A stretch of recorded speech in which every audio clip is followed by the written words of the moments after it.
right, John.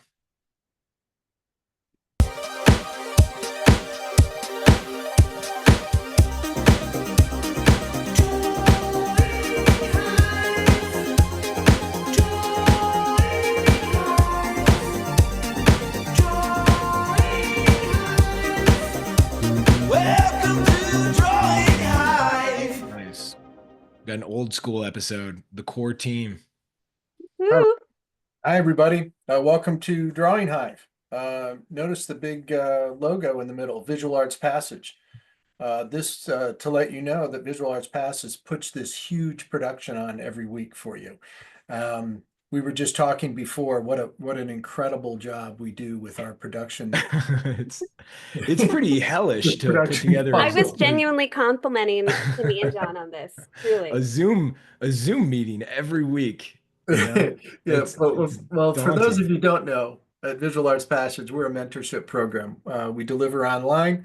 We help people develop careers in illustration and in the gallery world, and as biz dev artists also. And if you have any interest, check it out. That we've done pretty well. We got a bunch of working professionals out in the industry and a bunch more on their way. So we'll probably talk about that further tonight. But if you're here to draw, we're ready to go. So tonight we got a fun one. We have season 4 is just kicking off of the Righteous Gemstones, and the ultimate in silly. I don't know how else to say it. I watched the first season. My wife wouldn't let me watch the second season, or I couldn't watch it with her. There was something she cannot stand, one of the actors, which is totally fine. And it's purposeful. She didn't understand some of the humor. So I was sidelined, but Timmy talked about it with me the other day and talked about how intelligently put together it is. I'm really anxious to dig back into it. So we have Danny McBride, and man, Nice. what a photograph! I know. I was really excited about it. It's very seldom that I hit such a home run on finding a piece of reference that is a great pose and great lighting. That's an incredible shot. As well as beautiful costumes. Look at A this. lot of capes. Yeah, Walton Goggins. I'm watching The White Lotus right now, and Mhm. he's It's he, amazing. he crawls up your sleeve. He gets under your. I He like to be played like a described that way. toothless hick my entire life, and now he's a sex symbol. It's wild. uh, Adam Devine, and I'm going to a little foreshadowing. If I'm going to do any drawing tonight, I'm drawing this one because I just felt like I had to. This kind of helped me draw me. And then we got the Nice. three of them together, Edie Patterson, Danny McBride, and Adam Devine. All So right. we are ready to start drawing. Mhm. We'll be doing 3 poses, 2 20-minute and 1 30-minute pose. Cassandra and I will be drawing on camera. Feel free to ask us questions about what we're doing. I know Timmy pushes that, but feel free to use the chat and ask us questions. I assume you'll open that up tonight at some Yeah, point. we open the chat up in a minute. We're gonna Okay. wait. So we are ready to go, Timmy. Yeah, and just to add to what John was saying, please share your work with us throughout the episode. I'll tell you when we get to the end of a pose. Um, and tonight's hashtags are hashtag drawing hive, hashtag drawing hive 241. That's episode 241. That's wild. Hashtag drawing hive and visual arts passage. Um, when you post it to Instagram, throw that in your caption, and that way we can see all the art at the end of the night. It's one of the best parts. I've got a feeling we're gonna have some pop-ins tonight, maybe a surprise guest, but last week was our surprise guest of Kai, which was amazing. Oh, Watching he's so talented. so talented, and also what a flattering thing to see. He did Cyclops during the episode, Cyclops from X-Men, but then he drew everyone else I know, and they're and posted it beautiful. throughout the week, and I was like, this is amazing. So Kai is coming back in April, which is Cool. exciting. Oh, wonderful. Yeah, we don't have the exact date yet, but we're in talks. I'm talking with his agent. Yeah, should be a good time. That was a really awesome, just like hearing his story and what a unique, um, Well, like a unique training ground he went through to learn what he did. Not traditional, you know. All Yeah. right. So what is everybody working with tonight? Are we is tried and true mediums? Yep. Yep. I'm back with acrylic on cardboard treated with GAC 100. Nice. You can see my planning in this. Hmm. Got my, lines of the angle of the head going through the center for the tilt, the eye tilt, and then measurements, kind of guessing measurements where how the head's divided. And um, I'll just get that stuff right and then start trying to find the shape of everything. You're using new pastels? I'm using new pastels. Nice. Everybody, I just opened the chat up to everyone. If you want to use the chat, it makes it more fun. Toggle that tab from host and panelists to everyone. When you all use host and panelists, which most people do, it makes it look like we're talking to no one. Which we're And okay with, you know. we pretty much are okay with it. There've been some there is some, the summer episodes are the true fans, when it's like still bright out. This is the spring episode, so we still got some clingy people that are sticking around. They don't realize it's nice out yet. But tell us where you're drawing from and what materials you're using tonight. I'm the ultimate clingy one because I'll just never go away. You're on the panel. It's funny. Yeah. We have a lot of dirt on Cassandra. She can Yeah, never. that's All funny. blackmail, so I show up in paint every week. Yeah, Wouldn't if you that be don't the know where the most chat, random thing ever? yeah. If you don't know where the chat is, it's just at the bottom of the screen. So the button that says chat.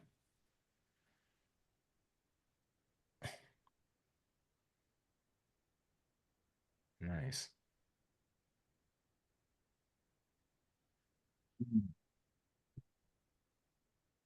Jimmy and I started very early today. We had a Yeah, we had a 8 a.m. school talk.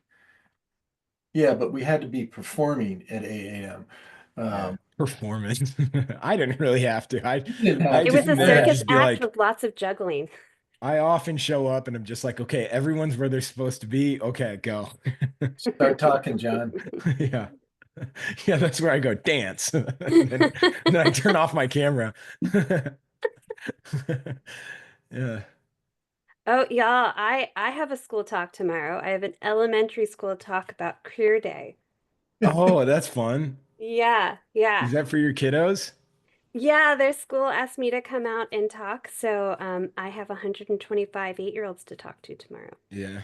Oh, I told you about my dad's story doing the school. Yes. I still laugh about that. I just like, do you think you could draw a horse that actually looked like a horse? I feel like I'm gonna be like, does that animal really need to wear a blazer? Yeah. Yeah. Do you think you'd know how to draw a rabbit without a tuxedo? No, The rest of the, yeah. definitely not. Well, you should impress them with your knowledge of the animal kingdom, Oh, which it's gonna be a fun pack which galore. is which is really impressive, actually. So I took Whether you want the knowledge or not, I will give it to you. last week I went to an art show with my 3-year-old nephew going on Oh, 4. that's awesome. So it was his first art show. It was very fun because it was they said it was kid friendly, but he was the only child there. And it was pretty fun to be like, "Hey man, what do you think's what do you like here the most?" And then him kind of explore. And then he picked out like the most crazy, abstract, kind of like wild painting. And I was like, "Nice." That's Like awesome. you're like, "Awesome. You picked the weirdest one." When I had my solo locally a Yeah. year and a half ago, I made it super kid friendly. Like I had a scavenger hunt for kids to do there. Oh, I'm all fun. about doing that. Making it fun for everybody and starting enjoyment of art early. Mhm. And someone just asked, I thought we were drawing together. We are all drawing. It's just we only have the panel on. And so if you want to see the reference, I'll drop it in there if you're new here. Um, Always fun to have new people. Yeah, no, it was very fun. The only thing is they had a art show that they said was kid friendly, which I saw that and was like wild. Not like that I have a problem with it, but I just think that's a big swing, especially for the gallery that it was. Didn't seem like it. And we showed up and immediately there are these podiums throughout the room, these like pillars that Oh have little clown casts of like clown heads on them. my God, And I'm just thinking, this it's isn't a kid friendly. nightmare. A podium? A podiums are not kid friendly. Like Jeff this kid. Koons sculpture can't make it through adults walking past No, podium. I know. And these are like heads that are like very, very old. And this was actually really funny. So we met the person that kind of curated it, and they were it's actually not funny. It kind of made me mad, but we were talking with them. They're telling us about preparing for the show, and my nephew is there. I'm like holding him, and they were explaining all of these casts of clown heads, and they're like, "Yeah, so I was in the basement of this building, and this building used to be a toy factory in like the turn of the century, and there were all of these casts of clown heads. These are like original toys, right? Mhm. And they were all hand painted." And she was like, "So I cleaned them and I put them all up here." And she goes, "I didn't realize when I cleaned them, I what I used was too abrasive, so all the paint peeled off." And I was just like, and she was like, "But aren't they cool?" And I was just like, "Oh my God. They sat there for like 100 years until you went down there with some like Lysol wipes and ruined them." And my nephew was looking at them later and he goes, "Why did she do that?" I don't blame him for asking that. I would ask the same And I was thing. like, "I don't know, man." They probably would have been cool if they'd just been dirty, you know? Yeah. But yeah, it is one of those things where it's like you start to realize like that like the when you recover an old piece of what is artwork, because they were you could tell they were really technically impressive. Like you were like it's amazing that this was happening like in a factory, if that Mhm, makes sense. mhm. Like for children's toys. Um, but then like you start looking at like the what's the term for it? Cassandra, you would know the recovery of damaged art, Restoration? the restoration. You start to realize like if you ever find any artwork, don't just go to the professionals. Totally. I mean, don't we have that Italian painting where Yeah, somebody tried to restore it as a wonderful example of what not to do? yeah, yeah. It's like the Mr. Bean where he wipes. Hmm. It just gets worse and worse. Yeah. Um, and I'm sure that the restoration people, while they're very expensive, I'm sure that if you called them and you were like, "I'm about to use Lysol wipes," they would tell you not to. Right. You know? Right. Well, and like she had to have seen from the first one it wasn't going well, but she just kept going. I don't know. Honestly, Cassandra, that you're smarter than me and my nephew because we didn't think about that. Why did they all get destroyed? I don't know. Oh, Xander's asking which Italian painting. Oh, Um, it just like Google botched Italian painting, like Xander, restoration. it is so funny. Like I kind of don't want to ruin it. I just want you to look it up for yourself. I know Look it up and throw it in the Discord and I'll you're a share it. Google It's master. You got yeah. this. It's Google, worth you like yeah. organically experiencing without me describing it for you. It is when you hear the whole story though, you do kind of have a spot in your heart for like the old Oh, Italian I woman. honestly think that this woman was doing it from a better place than the woman with the clown heads. Like she Yeah, because it genuinely wasn't was, this like posh bougie thing. it was like she started trying to fix it, it got worse, and the worse it got, the more she was trying to, it was just She tried it so came hard. this yeah, Cassandra, the story to me came across as like an elderly Italian woman who just really cared about her church. Totally. And this was like a bougie art show. But it was like Yeah, this painting just, it is literally like the Mr. Bean. It's a yeah. mess. We've got a 94-year-old Florence mother, which I love. Maybe the oldest listener, Yay. Thank maybe you, Florence. the most seasoned listener that we've ever had, which is amazing. I love it.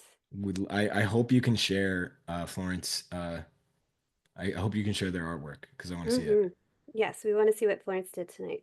Very Yeah. much. I I- watched I'm this. impressed that she's in here, that Yeah, she John can has barely the get in here. note. I watched a TikTok video of a woman that was, I think she was 106, and she was tap dancing for everybody. Oh my Lord. There And you I go. was blown away. My Mhm. grandmother lived to be 105, and I was surely impressed by that. Wow. I don't have a lot of elderly people in my genealogy, unfortunately. Yeah, yeah. That just means it will be you. Yep. They just got to believe, right? hmm I did see a study this week that men under 5'8" tend to live up to 5 years longer than men over 5'8". Oh, So, yeah, it's true. yeah. It's less area for your blood to be pumped, like it's able to Mhm. protect more of your body that way. I'm more of an efficient system. Yeah. I've got the sweet spot. Yeah. Just efficiency is part of my build.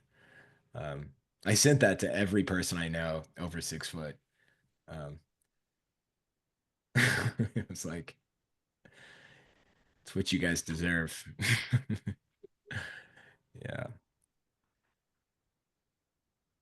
Yeah. So here's a good, this is good. Xander's got it. Yeah, I'm sure a lot of people have seen this, but sorry, Xander, that is the one. yeah. He's saying it's Spanish, not Italian. I had it wrong. Oh, dang. It just felt like such an Italian thing to do. It's just for anybody wondering, I'm Italian, so uh yeah, but I had it wrong. I brought it up and said it was uh, Italian, but you were. yeah, I did. I just rolled with it. Yeah, yeah.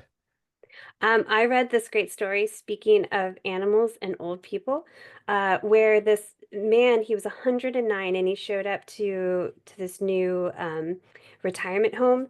And Hmm. in the area were all of these small penguins that were too cold because I guess their penguins not used to cold weather, but a cold weather came through. I think that's why they needed him, but they needed sweaters, and he could knit. So they knew had been knitting since 1932. So they asked if he could knit sweaters, and he was like immediately on board and knit beautiful sweaters for all of these little penguins. Oh, that's amazing. Yeah, That's it was a I total wish I had feel-good time like story. that. Yeah, it's very heartwarming. Ugh, it was just, I was blown away, and they were immaculately knitted. He was definitely experienced in the arts. Yeah, Timmy, I'm not going to be here next week. I got to knit some sweaters. hmm Yeah, it's for a good cause. I'm a Yeah. big crocheter personally. I could crochet you a sweater. I would more like, what would be funnier is to go thrifting for the penguins. You know, that would be much easier to show up with like a giant tub. They're all wearing like old, But like the penguins, they're only like this big, like they were small. yeah. Yeah, just like cut the top off a tube sock. You're done. But wool can get wet and still keep you warm versus cotton cannot. So I mean, there would have to be wool Oh, socks person. I didn't know that cotton doesn't keep you. No, I didn't know that cotton was better. no, no, wool is better. Oh, Wool's women. well, okay. We'll get some wool tube socks. Uh, so what? with these poses tonight, John, you were talking about how you were able to get good lighting and good poses. First of all, I think that's a testament to the show. Second off, what about them? What about the lighting did you like in the one you chose? One I chose is describes the features really well. Mm. It's not something I choose all the time. It really splits the head right down the middle. Hmm. But the light on one, and I find that one of the nice things about this. The light's not directly from the side, it's up high, it's casting a shadow. There's a really interesting shadow that's cast. The eye sockets are cast. There's a cast shadow underneath the nose, and then all of this is in cast shadow. Um, Good lighting, usually when doing a portrait, you're looking for Rembrandt lighting, you're looking for short loop, and you're looking for butterfly. If it if it's like a really flat light, which works well if you're drawing in line, but if you're drawing in volume, good lighting will help you describe the features. It's easier to see, much easier to explain the form. And that's I'm what gonna ask for you to elaborate on butterfly lighting. butterfly lighting. So this is not butterfly lighting, but if this light was directly straight above, like straight above coming down on my head, it would probably cast a shadow underneath the nose. And if it's dead center, it's going to make a little butterfly shape. And it's a real term. Photographers use it. It's a real lighting term, and it's the shape of the cast shadow underneath the nose that makes a little butterfly. Short loop lighting is the cast shadow under the nose that's off to one side. And it's a little bit further back and it's a longer, it creates a longer shadow. And if you push the light back even farther from short loop lighting, you'll end up with Rembrandt lighting, where it's, top right or top left, and it's just leaving this little triangle of light underneath underneath the eye that's in the shadow side. And the right, or in this case, maybe the right side of the face would be lit. If this had a little bit of light coming through, it would be Rembrandt lighting. Learning lighting is a big part of drawing and how light describes form, and it's also a big part of learning how to create your own reference and what makes good reference and what explains things well. Something I don't always do, but I did in this. I don't know if you can see barely see it in my reference. You can see I have these Mm. lines that I've drawn, and I Yeah. transferred these lines across to get the angle. Look how uneven his eyes are. And they're even uneven. If they were level, this eye would be lower. It's even Yeah. more so than the tilt of the head. Mm. That's just a little mapping that you can do, like when you're starting to get things right, when you're starting the pose. Yeah, that's exactly what I always do. I always just kind of roughly lay out where I think things are with the tilt.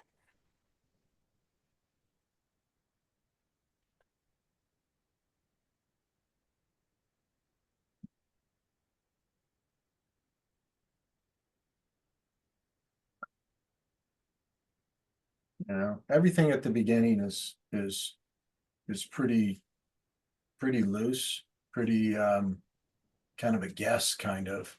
But it's a pretty educated guess because I did a little, I did the measuring. The center of his head is right at the top of his eyes, is centered between the top of his head and his chin, the bottom of his chin. And Yeah. then it makes it real easy to find, proportionally where these, the bottom of the nose and the mouth fit in. And then you look at the width, and because the head is very flat. He's not turned, he's at an angle, but he's not turned left and right. So the center of the head is right in the center of the eyes. If he's turned to the side a little bit, if he were, it would be off, it would be off center. Yeah.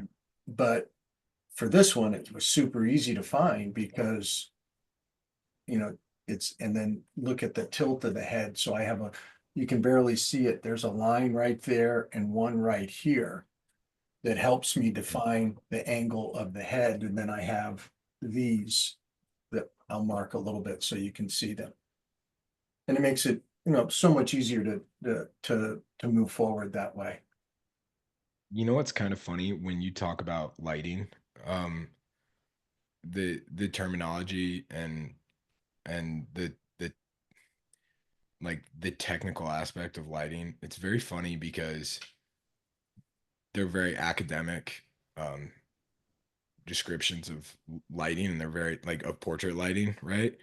Um, what's funny to me is that the most successful photographers I've ever worked with, so pretty much all of them celebrity photographers, they all know how to control light exceptionally well. They understand what you need to do to control light and how you can manipulate light. But I don't think any of them know those terms. And I've been kind of an understudy for so many of them. And I know that I've asked questions like that, and they're like, I don't know, man, just like until it looks good. Right? And it's very funny to Well, me. Timmy, that's really funny you mentioned that because Yeah. I did not know what they were either. I was using it and I was Yeah. demonstrating that. I was showing Uh-huh. one day. Um, I do this whole lighting demonstration. I don't use any of those terms. And at the end of it, a very good friend of mine comes to me and he said, John, let me tell you what you were doing. And he said, you understand it really, really well and you can Yeah. control it, but here's all the technical terms for it. And Hmm. Brett taught me that. Um, I thought that sounded like Brent the way he would approach anybody for that. yeah, John, let me tell you what you're talking about. You're very smart with what you did. Now let me give you the other words. Yeah. Let me tell you how to technically describe it. Yeah, it's always been funny because they could never answer those questions. But that being said, like I don't this is anecdotal, so I know it's not true for probably many instances, but the most like when I'm talking about like really like the top photographers I've ever worked with did not go to school for it. And so they missed out on that. They learned in the field for the most part, like on sets. Right. And so they just learned by doing, less by instruction. Um, because there is very like when you are learning on set, there's very little time to actually like have a sit down and someone tell you what's happening, unless the person you're working with is really nice and maybe they set aside some time at the end of the day. Um, but those are long days, so they don't often want to do that. Um, and so you kind of just like learn it, I think, and you don't know Oh, what and it it's is. Cassandra, I'm sure she's been in a figure drawing class when my father was drawing, and people would ask him questions about anatomy, and Yeah. it was very clear that he didn't know the names of any of the muscles or bones or I mean, really Yeah. basics, but he could draw better than everybody. So He true. and he could show how things turned and what and he wouldn't describe it in technical form. He described it on his terms. And and it was even funnier when somebody asked him about color. I don't know if he could describe a color wheel for you. Um, Yeah. I'm sure he could at one point, but towards the end of his life, I don't think he could, lay out a color wheel. But my God, could he use color? And it Yeah. and it was all just time in, of That's how I feel about my dad and color, the science of color. I think I've never met anybody that understood or had a better eye for color, but it was because he spent he dealt with it on a practical 50 term. 55 years working with ink as a printer, you know? Um, but if you ask him to explain color theory to you, he'd be like, I don't know. Like, No, what he Like, would do is say, yeah. truthfully, John, I'm an award-winning art director. I know all about it. Yeah. Well, I don't know if we talked about that. I don't know if I brought that up on Drawing Hive yet, but It was a so, couple years ago. well, no, we wait, no, there's more to there's a second part of the story now, Cassandra. Oh, So, okay. so Sweet. my dad was a printer back in the day. I'll do an abridged version of this. And he worked with John's father, who's a very successful illustrator. And my dad was kind of a bumbling guy, but eccentric, to say Only the when they least. met. Yeah, and he printed for Mark, and my dad made some creative decisions on this print that really he had no business doing, but he couldn't get a hold of Mark and just was like, we're gonna change the color of the border or something. He made it, he like tried to call Mark a couple times and like then gave up and was just like, I'll just do it. And he does it. And that's like a huge, that's like not a thing you just go do on a whim. And The your poster for dad, the National Park Service. yeah, so you Oh my but gosh. yeah, it was really, it was a pretty wild, but, but to his credit, he made the right, it was a good choice because your dad was like, all right, nice. And I think he did it kind of tongue in cheek, named my dad as the art director uh, for the Society of Illustrators submission. And then when your dad won a gold medal, my dad won a gold medal in conjunction with him as the art director, right? Right. And then, So, so what are you going on to the Dale part of this story? no, go Yeah. ahead. Go Okay, ahead. so Dale Stefanos, who teaches with us at Visual Arts Passage, is a good buddy. He during one of our classes did a demo of Jimi Hendrix, Oh, yes. and he submitted it to the Society of Illustrators. And John, do you remember what he was awarded? I Was don't it a I don't remember. And was it New York or was it Los Angeles? I don't I remember. believe it was in New York, and well, yeah, it's in New York because it's part of the permanent collection now. And I am named as the art director for it.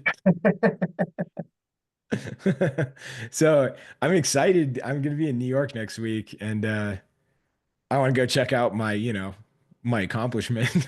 Your award-winning art. Yeah, my award-winning illustration that I art directed. I had nothing to do with it.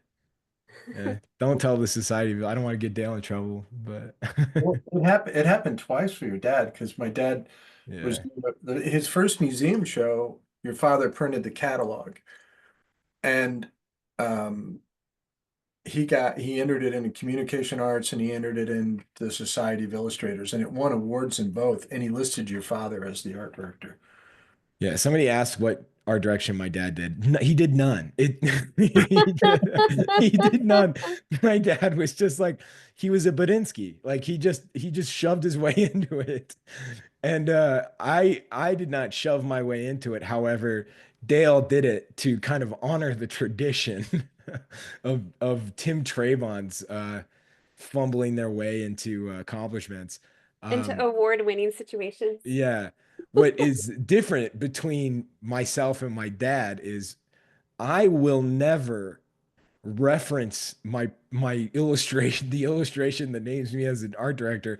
I will never actually mention that as a what would you call that? As like a warrant that I am legitimate as a It's not listed on your CV.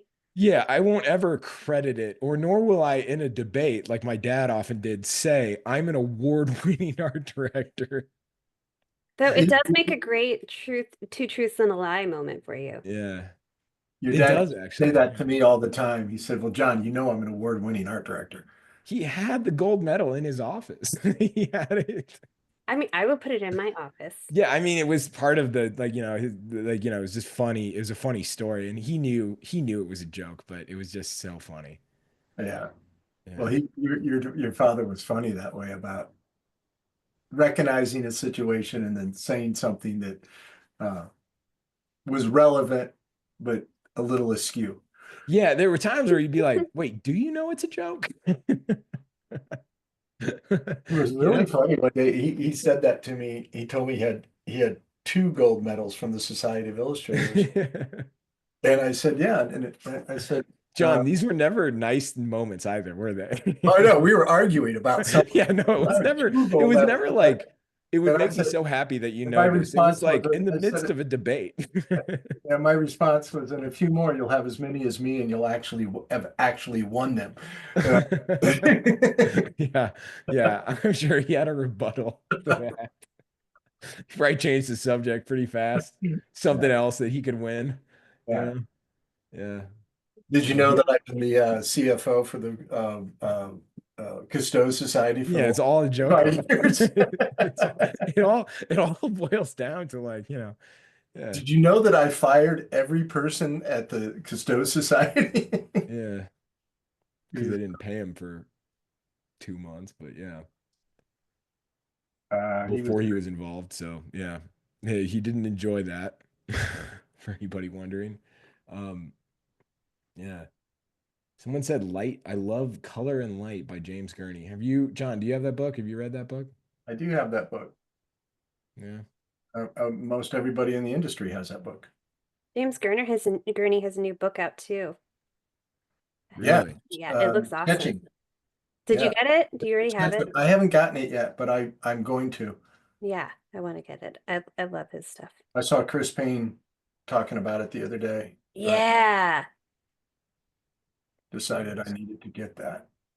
Well, Um, and James Gurney's like acknowledging and reposting that Chris talked about it, which is just what a flex. for we got a lot of people in here, I bet, who do not know who James Gurney is. What's like a Dinotopia. He's a concept of the guy who well, created here, Dinotopia. slow down. I would start by assuming they don't know what Dinotopia is, things like that. Yeah, Well, one, he's very, very good. yeah. Yeah, he's a very good artist. Um, but he's a concept artist and an illustrator. Hmm. He created a world. He built a world called Dinotopia. It's got a number as an intellectual property. It's got a number of different volumes to it, Hmm. and it's his creation. And he's also a very good educator, uh, Yeah. very technically based. And I don't agree with everything he says, but Hmm. it's all really well founded. Um, I mean, I think that's really thoughtful way to say it. Probably the most memorable book of my childhood, Dinotopia. really? Yeah. Yeah, absolutely. That and then like what's the Scary Stories book? Oh, yeah. Yeah. Oh, Where there's like images that are just like burned into my mind. Yeah. I'm still scared of those illustrations. Dinotopia, never read it, just looked at the pictures a million times Well, because I couldn't read. So like this is I an just observation I have of James Gurney. yeah. He is one of the best explainers of technically how things work. Like he would know all those lighting scenarios that I talked about. Really. He has a really good technical understanding. Yeah, yeah, and he's done a tremendous amount of outdoor painting, of plein air painting. It was a big part of his push up and sit ups and learning experience. Yeah. Um, I'm more of a landscape, a studio guy that I don't Mhm. do a lot of outdoor painting. I've done some, but not like that. Yeah. Um, we just have a very different approach. But he does great work. Um, and he's put together some really great educational things, books that people can learn a tremendous amount from. Nice. I'm just gonna say, everybody, we are gonna move on to the second pose. John, this might be a good time for you to jump into your Oh, I completely ed forgot. you completely forgot you John's got some education planned for tonight. Um, but in the meantime, while John's getting that geared up, uh please share your work with us on Instagram. The hashtags are hashtag DrawingHive241, hashtag DrawingHive, and Visual Arts Passage. Just drop that in the chat, or I mean in the caption, and we're gonna check out the art at the end of the night. And I just threw that in the chat as well. So please share it. I'm just gonna share, Timmy, and get Yeah, started. go ahead. But yeah, please share your work. It's the most fun part of the night. If you don't have Instagram or you don't want to share it to Instagram, join our Discord server. It's really fun. It's a really supportive group of people, and and like our guests use it. You know, Kai is very active on Discord, which is awesome. Um, so I just sent an invite to everybody. So, all right, Okay, John, go so ahead. I created uh, kind of like in an evening one night, having dinner with George Pratt. We said we really need to put a list of artists together. And we sat down at after dinner, 10 o'clock we started. We got done at about 4 o'clock in the morning. And we came up with 500 artists of this list between the two of us. And probably more weighted to George. He's like a art historian. And it was unbelievable the little uh obscure things that were more obscure that we really liked that popped up, and we got really into that. We missed Picasso, and we missed this guy. We were so caught up into like all the little um rabbit holes that we went down, and they were not on the list. um there's not a more iconic artist than Vincent van Gogh, and it's really an interesting thing. It's like the more I keep learning as an artist, the better he gets. He was he did things that were almost magical to me. And it was, early, it was kind of before its time for sure. He was incredibly inventive. Vincent was born in 1853. He's from the Netherlands, and he only lived to be 37 years old. And he didn't start painting till he was 28. So in 9 years, that was his career as an artist. And he had some mental health issues, which caused all kinds of issues in his life. And he did approximately 2,100 pieces of art. In 9 years. I didn't realize that. Well, and 860 paintings. He did the eight most, like 95% of the 860 paintings he did in the last 2 years of his life. Holy smokes. Isn't that amazing? Yeah. I'm going to go through this real quickly. Some of this stuff is just incredibly iconic. He's known for his portrait work, his landscapes, his still life, and his self-portraits. And some of these really show off his drawing chops, which he had great drawing chops. He could draw almost in a purely academically, but he very seldom chose to. Very expressive. This one is one of my favorites. Yes. Absolutely love that painting. Me too. This was after his battle, battle with himself, but it started with a razor, a knife, in an argument with somebody. Gauguin. Oh, yeah, Gauguin. And that was the end of their friendship. Can you imagine that? And so in his frustration, he cut his ear off afterwards.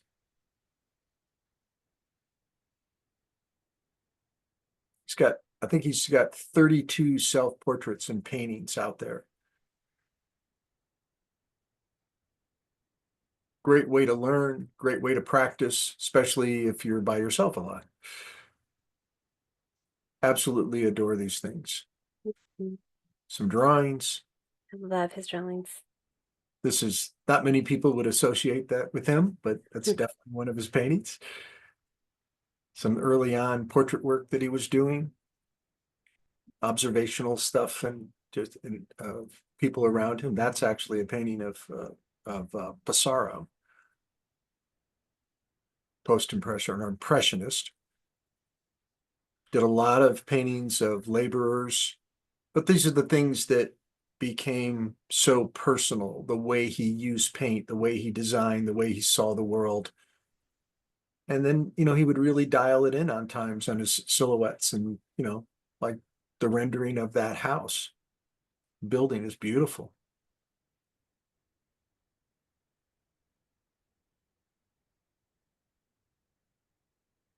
The sculptural way in which he painted too is just, Oh yeah.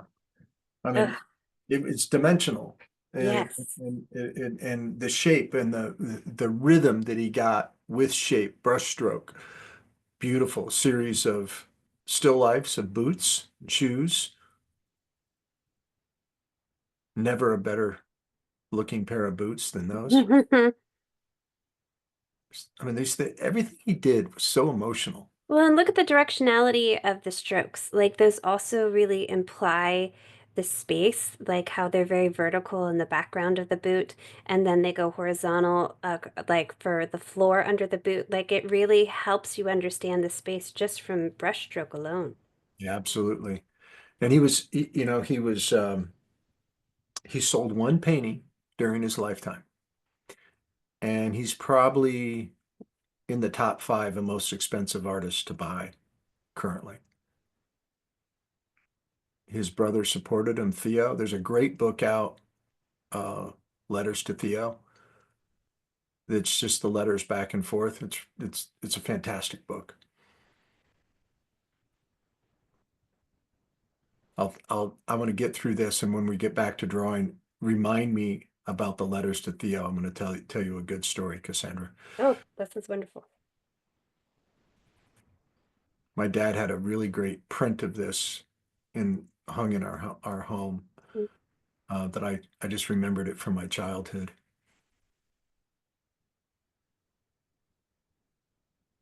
Love this still life. Yes. Interior pool hall, bar, bedroom. Man, he made stuff work. Look at how he painted that floor. It Hmm. all works. It all works together so well.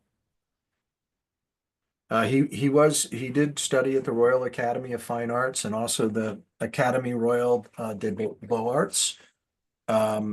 He befriended a lot of the Impressionists and Post-Impressionists, and became very moved to Paris, became very frustrated, and then moved to the south of France.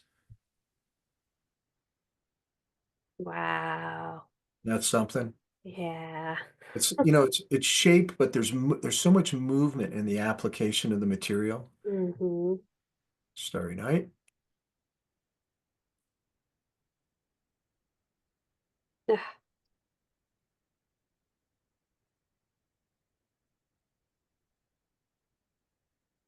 I'm going through these really quick. I have a lot of them, but it's so impressive and it just amazes me. I mean, he used charcoal and pencil. He used pen and ink. Love this. This is a study from, like, I think my favorite painting of his. I'll show it. I think it's Ooh, I like that one. it says lithography. And so they're um, probably prints off a stone.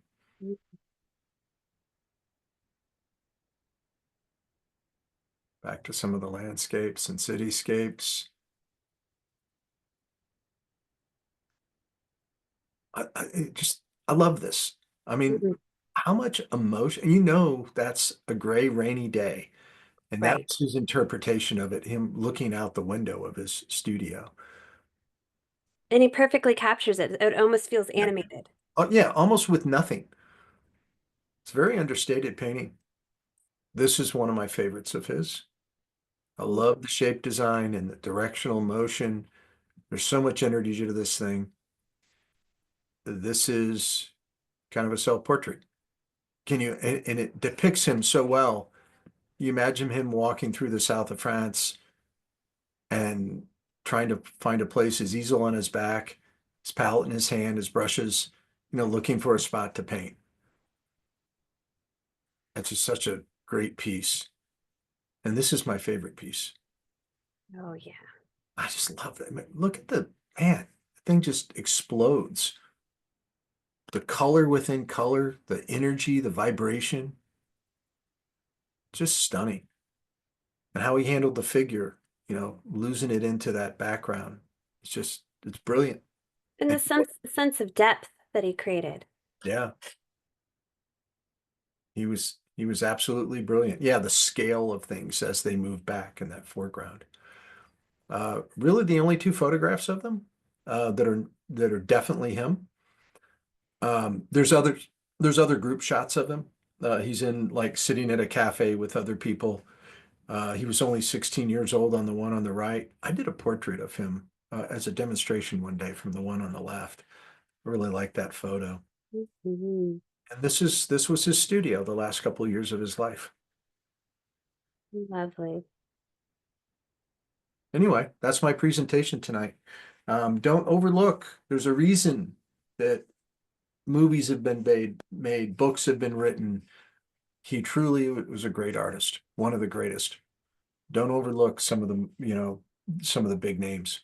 Yeah, it's kind of easy to look past him because everyone talks about Starry Night, but when you really go down the rabbit hole and see what he's doing and his technique, it's who else does that like that? All right, I'm going to stop sharing and go back to what I was doing. And I'm going to tell you Okay. that story real quickly. Um, did I stop sharing? Yeah. Yes, you did good. Yeah, good. Um, uh, I picked up, I had to take my daughter to the academy with me one day. And I picked up Gary Kelly from the hotel and was driving. It was about a 20-minute drive in Kansas City to the school we were teaching at. And um, Gary being just very pleasant person to be around and always teasing and fun. He thought it would be a great question to ask, knowing that I'm an artist. Her father, Rachel, my daughter, who was about 6 at the time, Hmm. said, Rachel, who's your favorite artist? And she was wondering if he would say me or my dad. Mm-hmm. She said, Mr. Kelly, currently Vincent van Gogh is.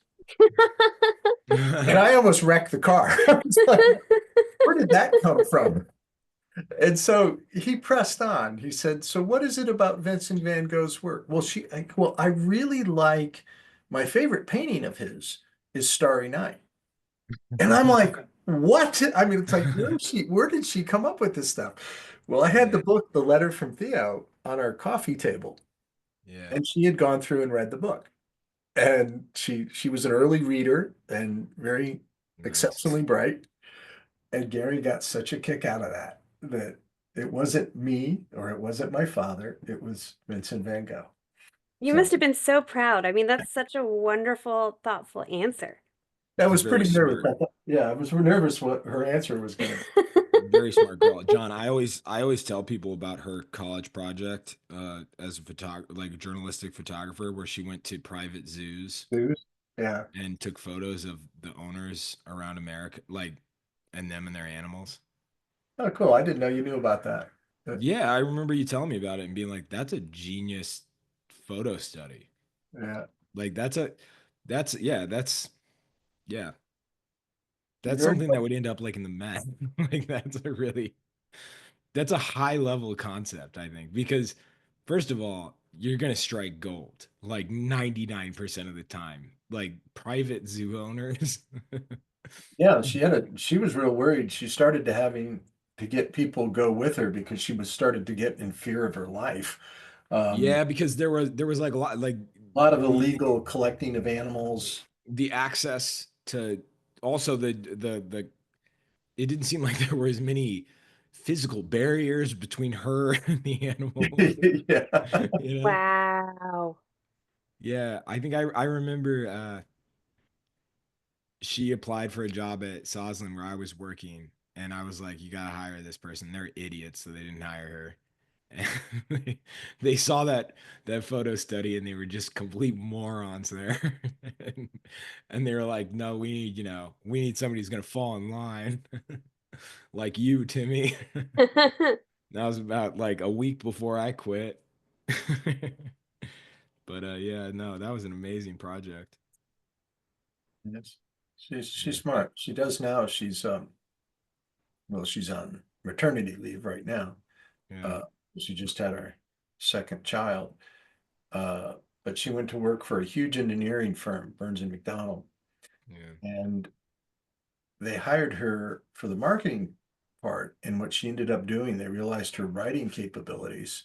yeah, And so she spends a lot of her time writing uh, for the board, the people for president and the CEO of the company, writing speeches and presentations for him. Huh, Oh, wow. that's impressive. He's smart. It is a smart cookie. Rich, so you must know that my wife is very smart. Yeah. That part didn't come from Yeah. me. Maybe more of the exposure to wild primates at like some Missouri man's house, you know. Unlocked things. Weren't they all like in Missouri and Kansas? Yeah, yeah. Yeah. And she was, I'm talking about the zoos, if yeah, anybody. I know. Yeah. No, And I'm telling the audience. Yeah. okay. Yeah. Yeah. I think Missouri had some pretty She knew laws. of the, what was the Tiger Man? What was his Tiger King. I was Tiger gonna King? say She she didn't was know like Tiger ahead. King, but she knew people that were similar to Tiger King. Oh, I was just gonna say she like knew about Tiger King culture Yeah. way before anybody cared to be like fascinated by it, you know? But yeah, I mean, photos of people with their animals are if you're like a photographer looking for good portraits, photos of people with their weird animals, as long as they're not like Dangerous. no, I was gonna say is as long as they're not dogs and cats, like it's always a good subject. You Like never know, if let them be you're dangerous. yeah, I was gonna say if you're a photo student and you're looking for like an easy A, find people who own weird animals. Like it's just it's shooting fish in a barrel. Especially reptiles or primates. You go primates, reptiles, you're good. Cassandra, this is I love what you're doing there, and I love the approach to it. And Cassandra and I draw in a very similar way. She's painting, but I paint that the same way. Is, you know, I took a little time to, put some measurements down. She didn't do any, I don't think. I Maybe did. I did a quick crosshatch when I was starting. that, and it's really we've gotten it down that it's like you just need a little bit to check yourself, and then the rest of it is all about finding the shape and identifying the shape of things. Mhm. And everything comes together with that. What I love to do once I get to this point, especially if I'm just working out, I'll probably work a light back into this. I love to pull it, push it all back after I found stuff, and then it gives me another shot to go back and correct it even further. Let me spotlight you. Sorry, I'm switching back and forth. Yeah. I'm going to kind of shove it back and pull things together a little bit. And then I can go back and like reinstate my lights and darks. To what precision are you using your hand right now, John? Um, not being that careful, but I don't want to create like any like super super dark spot in the middle of the light Mhm. area. So I'm just kind of gracefully moving it around and just trying to create, some an even tone over some areas that could be left alone. And what it's doing, it's kind of creating a middle tone for me that I can work dark and light back into. But I have a lot of structure underneath it. Drawing is still there.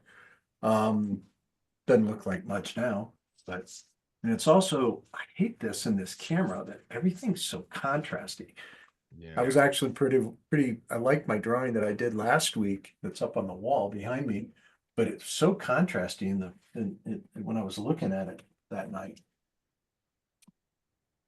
But so I can go back now that I have this down and take a light, just one pastel, one light, and then I can start defining the light areas, work back into it that way. And just render, basically all I'm doing at this point is rendering. I don't know how much I want to do to that. I probably would experiment of, it's such an odd thing, that hair in the center. It's a devil lock. That's what that Yeah, hairstyle's it's called. like one of those things. It's punk rock. Yeah, I don't even like looking at it. It's Oh, like I love it. it's kind of painful to look at and to draw. It's like I'm gonna ruin my drawing with this hair. Uh, Okay. What makes it, man? yeah, but then Um, you can go back and reestablish.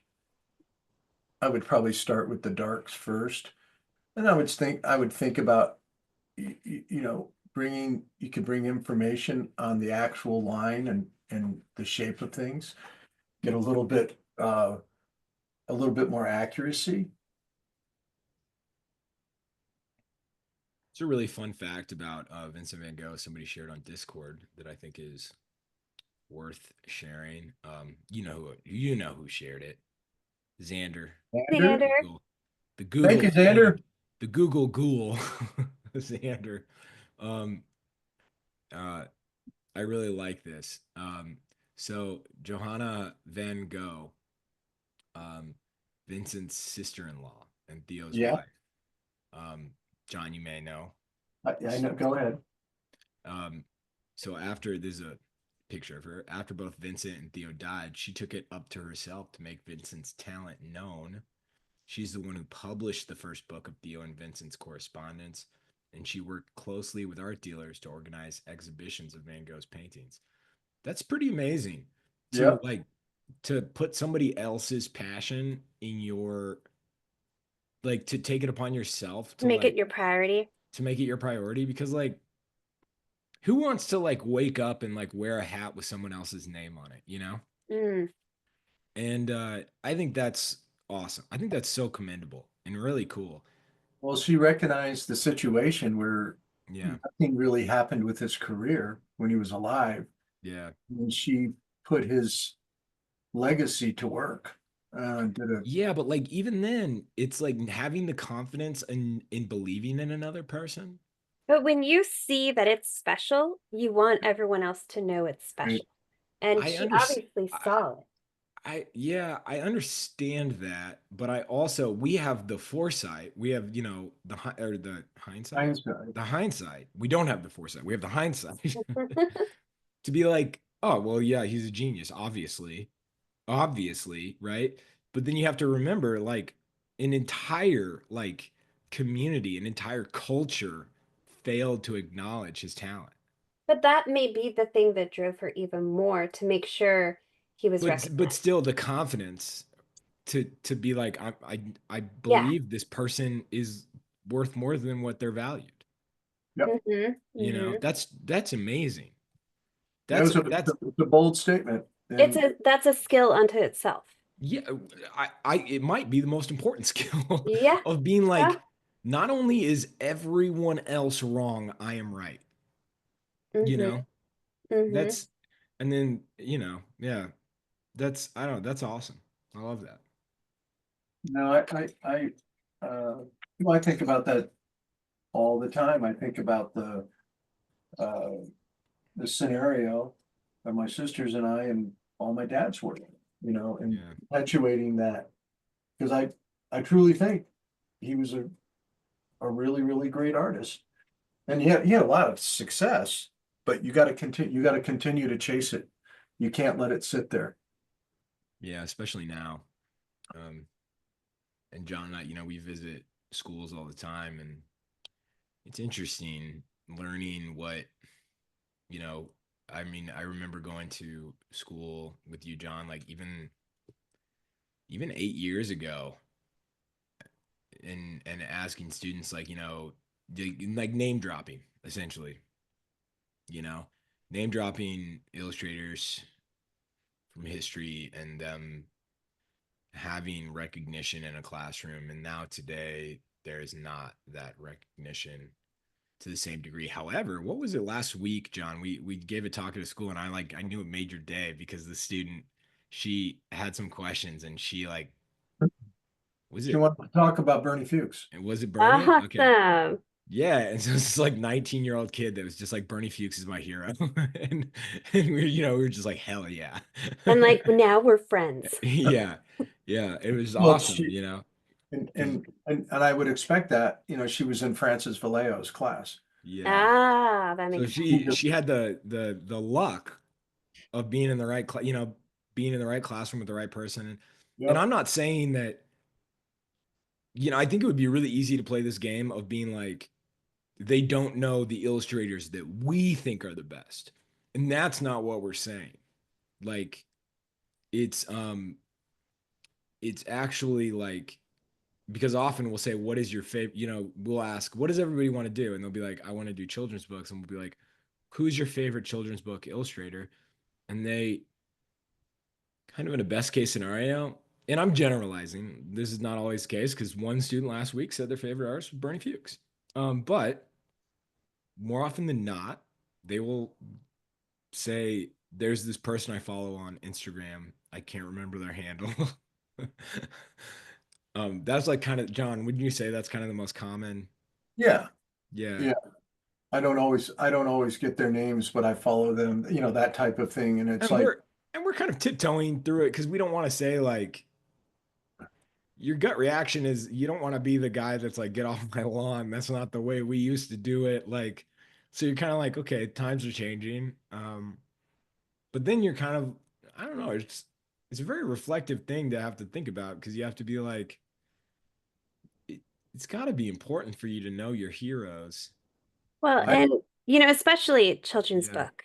You know, yeah, going to a library and going through the children's book section and just looking at what they have to mhm, offer. I mean, I go with my kids all the time, and it's just such a joy to learn to see new artists, to see artists that you beloved as a child. Like I think yeah, there's so much opportunity for that, and I think it's easy with the accessibility of the internet to get away from it, but there is something that's yeah, about special about physically looking through books, and we have opportunities for you to do it, and it's free, and yeah. not to forget to do that. Yeah, I totally agree, Cassandra. But then like the all like because I wouldn't say that it's not that they're being taught because we did an in-person talk and I don't want to say the name of the class. I just thought it was so funny.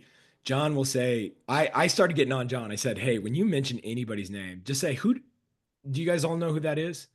Because they're too shy to like they don't want to. You don't I don't feel comfortable saying that sometimes like somebody will be like they mention a name and you just think I'll just nod my head like I know who it is. Well, also you're hearing Yeah. somebody professional talk, and you don't want to sound like you don't know, and Yeah, and yeah, that's a tough exactly. And balance so to be. and Yeah. so John would be like, "Do you know who Vic Donai is? Or do you know like some contemporary artist?" And then he would ask about the classic illustrators. And then finally the teacher is just in the back of the room, just kind of boiling. you mean, Stewing, right? And he goes into his office and he comes back out with this stack, like this like 3 or 4 foot stack of books, and he throws it on the desk and he goes, I have been talking to all of you about these artists all semester. In the middle of John's talk, and it was so funny. And it made you feel like, okay, well, it maybe, I don't know, maybe this is just college students, but it I do think the internet is hard to compete with. I do think it's a distraction as far as like uh I think you can get sent I think there are a lot of red herrings where you can think a person is successful and they're successful at the internet, not Mm, successful hmm. at picture making or storytelling or the industry of that, like the IRL aspect of it. There's a lot of people with 1 million followers that don't make a lot of money. Hmm. a lot of people that show a lot of artwork that don't work in the industry. And Yeah, there's nothing wrong with that. There's no like, no, no, not at all. But yeah, I think anybody that's trying to build career ought to yeah, look for the obvious places where people buy art consistently. yeah, There's an industry full of it. Uh, yeah. Everybody, let's move on to the third and final is our long one, is our longer one. It's gonna be about 30, 45 minutes. Please post your work. Do it now. Don't wait till the end. If you wait till the end, it usually doesn't show up.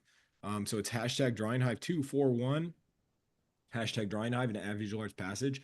Post that in your caption on Instagram. We're gonna check it out at the end of the night. Um, I do want to just remind everyone, Drawing Hive is sponsored by Visual Arts Passage. If you don't know what we do at Visual Arts Passage, we are an educational program that is entirely focused on portfolio. It's entirely focused on career. Um, John's dream and how I got involved with this was we were kind of fed up with this just teaching art just to make art and not have careers, not make it your livelihood. And we wanted to build something that allowed you to bridge that gap between the art student and the industry. So um, art directors don't care about diplomas, and we do not care about diplomas. We are all about the work. And so our school, all that we do is, and we really feel this way, it's all about relationships, it's all about community, and it's all about the information you have access to that is relevant to what you want to do. And so our school offers live, interactive online classes where you are taught by some of the best illustrators and painters in the industry. No one teaches for us that is just a teacher. Everyone that instructs at Visual Arts Passage is they are hustling in the industry. My dogs always love to do this right when I start talking. We can't hear your The, dogs, the just so you bar you can't? Oh, that's Nope. amazing. Zoom's Nope. incredible with the barking. Yeah, Um, they've caught up on the on Zoom on that. that's amazing. So I'll just talk through it. Do So it. Yeah. so it's entirely industry focused, and that the whole goal of that is that you're connected with a person that is making cover art, that they're making an editorial illustration, they're working in the publishing industry, they're working in concept art. They just know how to tell stories well and effectively. And so you meet every week with your mentor. We give you tons of other opportunities to meet with other instructors in the program. Um, it's really just like it's an immersive boot camp to help you figure out how to do what you love and make a career out of it. Because if you really love doing this and it makes you happy, it's totally possible for you to do that every day. There is an industry for it. There's a demand. Anybody that tells you that that's not possible or that it's a lottery ticket to succeed at it, I would tell them that I talk with people every day that do it. They do it for a living and they live very happy lives because of it. And so don't ever feel like you're not good enough. It's not a game of chance to succeed at this. It is it is a matter of I guess a little bit of it is luck. It's the luck that you connect with the right people who can give you the right information. There's some luck to that. You know, there's some luck that you're like here tonight, that you can learn some information and that you can like connect with the right people. And I truly believe that that connection you have with your instructor in our program or an art mentor that you find anywhere, that's how opportunities happen. That's how not just how they we were talking John and I were talking about this today. You know, it's and Adam Gustafson, the children's book illustrator, we were saying like it's who you know, but not how you think it is. I like that Adam said that. He said it's who you know, but it's not how you think it is. It's not because they can just open the door for you. It's who you know because they're going to be able to teach you some of the gold. And if you learn that gold, if you learn that information that is often behind a veil for a lot of people, that's when things start happening. And Can I every add artist I know anything to that that? think go ahead, John. The value of tonight, like looking at Vincent van Gogh, you put that in perspective. He's a great artist. You can learn so much about picture making by looking at that guy's work, but you can't learn about the industry. Even if he was very unsuccessful at monetizing his work when he was alive. But even if you find like a contemporary painter or a contemporary illustrator, and uh, I'll use my father for a great example, Yeah. a legend in the industry. For young students, he wasn't very helpful beyond the picture making aspect. He couldn't tell you Yeah. how to get started in the industry Yeah, you'd be like, because he "Hey, wasn't Mark." he wasn't active and he wasn't Yeah. current. He was active as a Yeah. painter at that point, but he wasn't making illustration work anymore. And I'm going to throw myself under the bus right now. The way that I stay current is I choose all these past students and young professionals that are having huge success to talk about entering the industry because they just did it and they're current Yeah. and active. And they are the appropriate people to be teaching you how to develop career because it's a moving Which, target, not only in technologies, which is the simplest part, but just in how you present yourself, how, you know, mhm. what's the right events to go to, what's the right art directors to be in touch with. All of that is just as important career-wise is what you do in your studio. And then what I think we do a great job with is we kind of tie it all together for you. And Yeah, it's not an a la carte experience. yeah, It, you know, I think I've done a good job breaking down information of what it required to work in the industry. And in the like simplest form is whatever part of the industry you have to understand the process of that part of the industry. And, you know, process is what makes you work better, more mhm. consistent, but you got to understand how the industry functions. You got to understand who are the people that are actively um, assigning artwork in that part of the industry, and you got to identify that audience and make work specifically for them. And that requires understanding the process and then having a way to come up with good visual solutions, having an ideation process. Um, good, a good idea is incredibly valuable and it's more important than skill and craft. And the way I can prove that to you, if you have just enough minimal, barely enough skill and craft to get that great idea across to somebody, it could be successful. You turn it around the other way, you have magnificent skill and craft, and you're the best. You can do specular highlights and rim lighting to do all this magnificent stuff on a picture.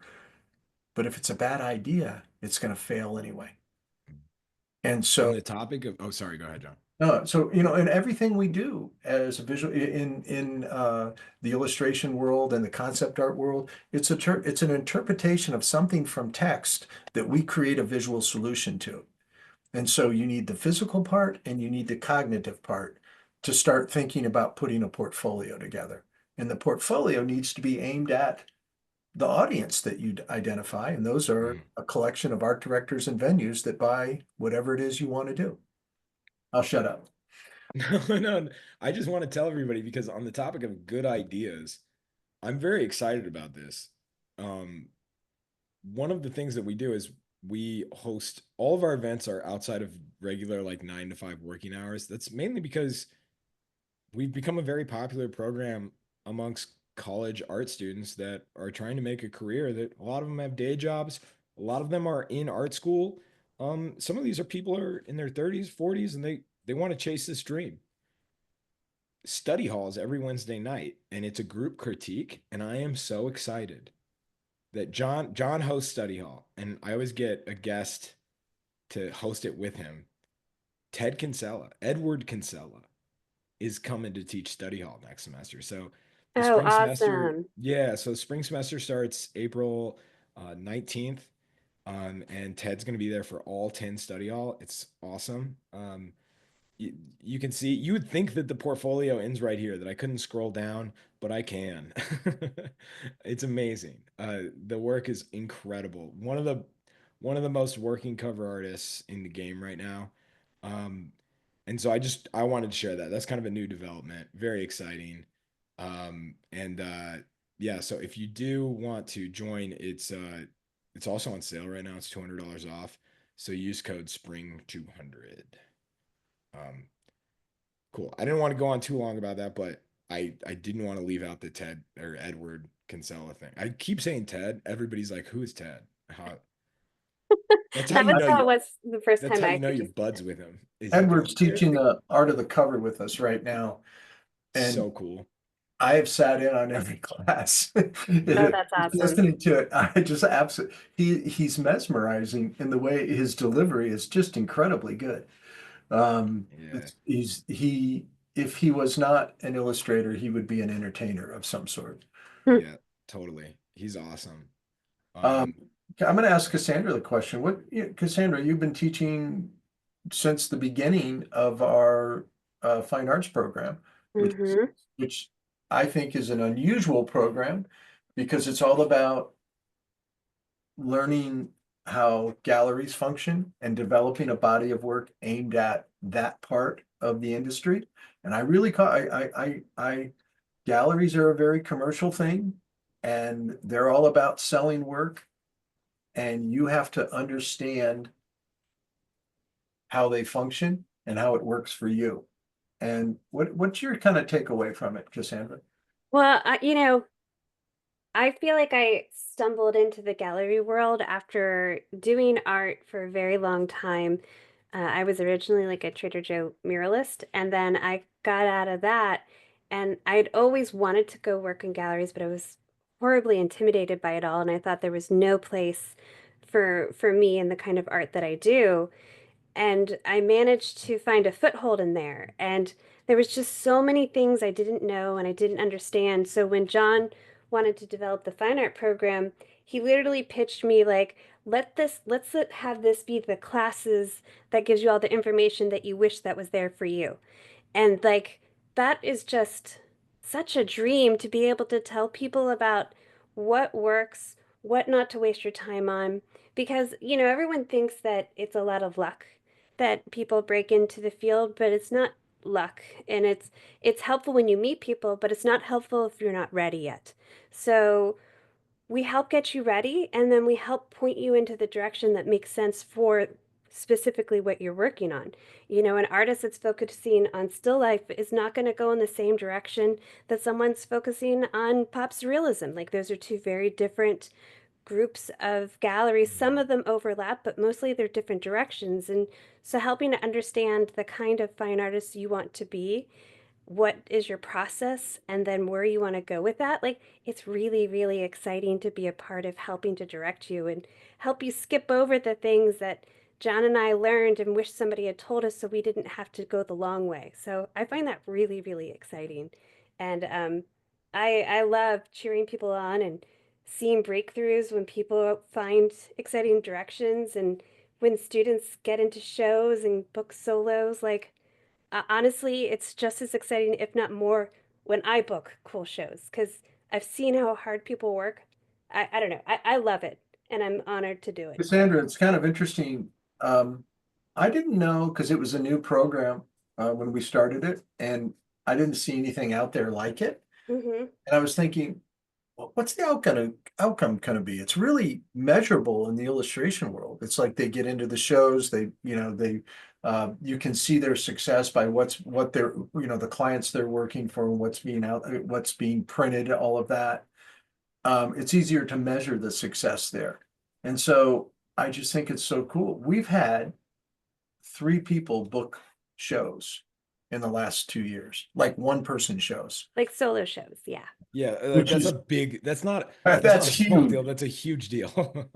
That's like you put on your big girl pants kind of show. Yeah, that's awesome. Well, and then also, we've watched people get state grants and start working with really exciting galleries. Like it's just amazing and encouraging, and there's room for everybody out there. There's so many galleries and so many opportunities. So getting to be a part of helping people find that and be a part of that is just wonderful because it is a fantastic community to be a part of. I think it's like a really high functioning misconnections for art galleries and artists. Hmm. We've had galleries come on and talk, and Without like all the we'll funny business. it's been so fun when like, so this is what our class is and this is what we're doing. And they'll be like, oh my gosh, I haven't heard of this before. Like, let me come and talk and support this because, yeah, giving artists the tools to know what galleries need, like how to photograph your art, how to Yeah. approach a gallery, what is a CV, like just understanding those things so that when they come to a Artists. gallery with those tools. Yeah, how crazy is it that that happens and that there's only like 15 people in the whole program and like but galleries are still like, holy, what the this exists? This is awesome. Yeah, they're so That- excited and they're like, yeah, I want to show up and talk. yeah, that's awesome. Um, It's been a lot of yeah, fun. And it's been really entertaining for me because it's kind of the second part of my career and of, working with galleries. And yeah. it's I truly when we came up with the idea, I didn't see anything out there like it. Yeah. I agree because I have to do all the SEO and digital marketing, and you start looking around and you're like, why doesn't this not exist? Yeah. There's tons of like learn how to do this or learn how to do that. Well, And because really, truly, I don't think yeah, there's that many gallery artists that um, have had the opportunity to or yeah, the vehicle to do it. And that might be the case. It's it's funny though. It's like spot cleaning. You're not spot. What's the like? Yeah, it's like spot repair. That doesn't do it. It's not enough. But yeah. I mean, I don't want to go on too long, but anyway, everybody, classes start April 19th. Enrollment right now, and you can save $200 with Spring 200. Um, on another topic that is really fun, and Cassandra, I think you'll be so excited about this one because yes. I think it might be in like a nerd Thunderdome. I think Okay, it you might be have my your attention. yeah, like a You had me nerd at Nerd Thunderdome. Thunderdome. This God, might I'm be surprised Ray didn't pop in the room when you said that. no, because it's not his type of nerd. Mm-hmm. It's Cassandra's type of nerd. Uh, have you crossed paths with Zilla Smith? In No. the pro Okay, so Zilla is in the illustration program at Visual Arts Passage, and Zilla has been contributing to our newsletter and is this amazing writer and researcher. Oh, I saw her article. Okay, so they just contributed another article, and Or it their is article. Sorry. propaganda art as pest control, Soviet posters from the 1940s and 50s. And it is all about the Colorado potato beetle and how it invaded the Soviet Union um, during the 1940s and 50s, and it like just covers propaganda art that was pushed out to the people of the Soviet Union during that time. Oh my And gosh, you're some of right. the This is totally artists, my it's avenue. so cool. It's really great. Has it And already, have you already, has it already been published? it's published. Oh my I'll gosh, share the okay, I link with can't wait to read. everybody. Yeah. It goes out in our newsletter tomorrow, but it's awesome. It's really well written. It's quick. It's an easy read, and you finish it and you're a little smarter. Yeah. Uh, A yeah, little. you're totally accurate. That sounds just like something I've Doesn't it been sound looking like forward to. something you would write? Yeah, yep, I'm ecstatic. Yeah. Yeah. I'm So already like Zilla, deciding Zilla and I need to be friends. no, Zilla has a podcast that I've immediately subscribed to and love, and it's called There Will Be Bugs. Oh So my gosh, what? yeah, so Zilla's like a they're like really, really well informed on what's the Like an term? Entomology? entomologist here. Yeah. Yeah, it's very fun. It's very interesting. It's a little topical, and they did a good job walking that line. But yeah, I recommend checking it out. It's part of our initiative for all of our emails not to be sales emails. We are, I like that. I swear we are trying. I swear, you know? So it's awesome for Zilla to contribute. And then we've got some really awesome ones coming up from some other artists as well. I'm really excited about. And yeah, should be good. But I was like, they were like, do you think this would be a good topic? And they're like, propaganda, pesticide ads. And I was like, that sounds awesome. Bring it. Yes, Yeah, please. yeah, it's That's crazy. fantastic. Yeah, it's so niche. It's like Yeah, you're right about that. I love it. I love niche fun facts. niche bug stories. Yeah. Like I am fascinated right now by the hot pink katydids. You know what a What is katydid that? is? A katydid is like those green leaf bugs, you know, that they look like a green leaf with legs. But there are ones that have like a genetic mutation and they are hot pink. Like hot, hot Really? pink. It's like my new favorite bug. That's interesting. Yeah. Google hot pink katydids.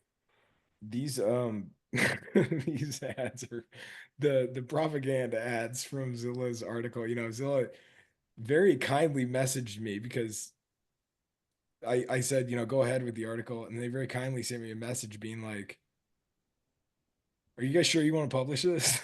Oh, And I was like, "Yeah, of course, you know, like it's about history and it's about art." Um, but it is really, you know, and I don't mean to bring up like a touchy subject, but you do get into that world of where like art cross paths with propaganda, which has happened, you know, for a very long time. And it's a really interesting, it really had my, I was reading it this morning before I published it, and it really had my wheels turning, just kind of, you know, trying to understand the situation that illustrators were in then.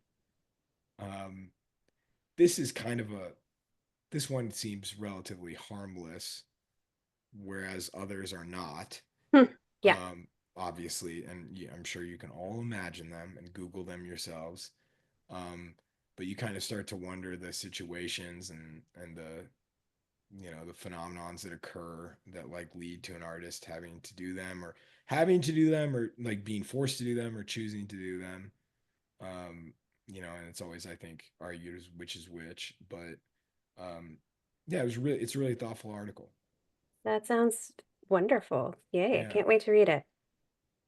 yeah. They forced me to do it because they offered me so much money I couldn't turn it down. I think that that's kind of the thing that sometimes you wonder, which is, were they for, you know what I mean? Like that's the thing you wonder, you know? That's were they actually, yeah, I don't know. Yeah, I'm not getting Danny McBride likeness and it's making me crazy. Yeah. Like Yeah. not happening for me today. Really? I'm seeing it. I am not seeing it. It looks like you're He's like looking a little Jack Blackish meets Burt Reynolds. That's what I see right now. okay, I do see that, but if you had not said that, I was like, you look like you're two or three strokes away from Danny McBride. I'm trying to find it. I'm Yeah. hoping. I'm hoping. But it's not All I could think about when I was looking at that is the most interesting man alive. there. Danny McBride? No, no, no, like the advertisement with the miss. Advertisement, the Oh. guy who played that, that's what it looks like to me. Yeah, totally. Oh yeah, it's definitely that pose Oh, you know, just the the way he's made up and everything. The yeah. way he's holding his drink. Attitude. Yeah, I was just gonna say, did you remove the drink? I Or haven't painted it in yet because it's a okay, you're glass. gonna paint it in? Yeah. Because it kind of reminded me of Lost in Translation, Oh yeah, yeah. Centauri time. Yeah. Is that yeah. But in case you're wondering, yeah, I'm struggling on this one. It's just not happening. I was gonna move on to Walton Goggins, but I was like, no, I want to I want to find this likeness, but it's just not happening today. Do Kind you of think dealing that with the that's speed kind of thing. luck of the draw, or do you think that his likeness is hard? It depends. Like some people are really easy to find likeness, like Walton Goggins. He's got a very distinct look. Yeah. Um, versus I kind of feel like Danny McBride can easily look like a lot of people. And so I think his things that make him unique for me feel like it's harder to isolate. You know what's funny is Danny McBride, I feel like so I work with a lot of comedians. Not a lot. I work with a couple comedians and I've Well-known comedians. yeah, but I've learned that you know there's so many you start to learn that like everybody that you grew up with when they were the funny kid that you knew when you were young, they were doing an impeccable impression of a very funny person on TV Mm-hmm. Mm-hmm. most of the time, right? And when I was a kid, it was either Chris Farley, Jim Carrey, or like Those are the two that come to mind right Adam now. Sandler. Adam Sandler. Oh, big time. Yeah. Big time. Yeah. That might have been that should have been the first one. Um, yeah, and I've noticed a lot of the most successful comedians right now, particularly male comedians, are doing Danny McBride. Hmm. Danny McBride has laid a lot of track for comedy. And I don't know that he gets, I guess I don't know. He has his own show and you know, I guess he's probably, yeah, he's doing great. But he He's doesn't getting get his, as much attention for it as like maybe Jim Carrey and Adam Sandler. I guess, I don't know. Maybe it's absurd of me to not say it because he's just like, he's probably rich and successful. So it's like, what else? What else are we supposed to give Danny McBride, you know? Like, yeah. But but he is I noticed that a lot where you're just like, oh, this is just Danny, you're just doing Danny McBride. And Danny McBride is doing he's doing like kind of a blend of like Will Ferrell and Adam Sandler and Chris Farley and like all like idiots that don't know they're idiots, like Hmm. blind confidence, it's always amazing when you see somebody that's doing their a thing that's like totally different where you're like, I don't know where they got that. And I probably, I'm assuming you probably see that in the art, like in painting and drawing all the time. I Where you're just just like, showed an artist tonight. where did they get that? Where did Vincent Van Gogh get that? I have no idea. It was Yeah, so unique and so original. yeah. He got it from somewhere, but you're just like, how? Like, you know? I don't know. I think about that with Tim Robinson, but then it's pretty easy to actually kind of map it out and be like, well, Tim Robinson, a lot of that is like Andy Kaufman. It's I oh my gosh, I can't believe I'm forgetting them of I don't know. But anyway, the like you start to if you do the math, you start to figure it out. And you're just like, "Oh, yeah, I can see where he was taught." But, yeah.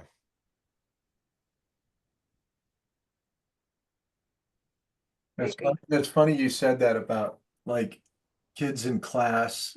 I remember as a child being in grade school and it was a massive sensation. The comedian Flip Wilson had a variety show that was just different Yeah. than anything else out there. Yeah. Every kid in school was trying to imitate Flip Wilson. And it was just to the That's point. fun. It's funny because we posted a meme not long ago that was like the joke about when somebody says nothing is new, you know? Hmm. And someone was like, it was just one of those random. I love to look and see what the mob has to say, and it did pretty well as a meme. It got a lot of views and it had enough comments. I went to look, and one of the comments was like, "Nothing has been new since like the year 1990." And I just thought, What? you think that that's when things started to change? Like, you know what I mean? Like, as in, like, nothing's new anymore. And I've even found myself trapped in that conversation of being like, why are there so many sequels and reboots and remakes? And I think I think if you limit yourself to what Hollywood, is putting out, then you're probably trapped in that. But I think it's pretty amazing some of the new spins and new takes and new perspectives and new, like new voices. I love it. Hmm. I don't think I think the idea of like putting somebody to task that they're gonna like to be like you need to come up with a story that like shakes the ground that cave paintings were made on. like like that's a tall order. Like nor is it really reasonable. I don't know. I was Also, thinking about it quite a bit when I saw their comment because I just thought to say nothing is new is kind of also absurd because we do live in a world of infinite possibilities and infinite time. So things are new, right? Yeah, also think that there's a lot of new in spots maybe you're not looking because it's so new. Yeah. Like if Yeah, you're yeah. If looking.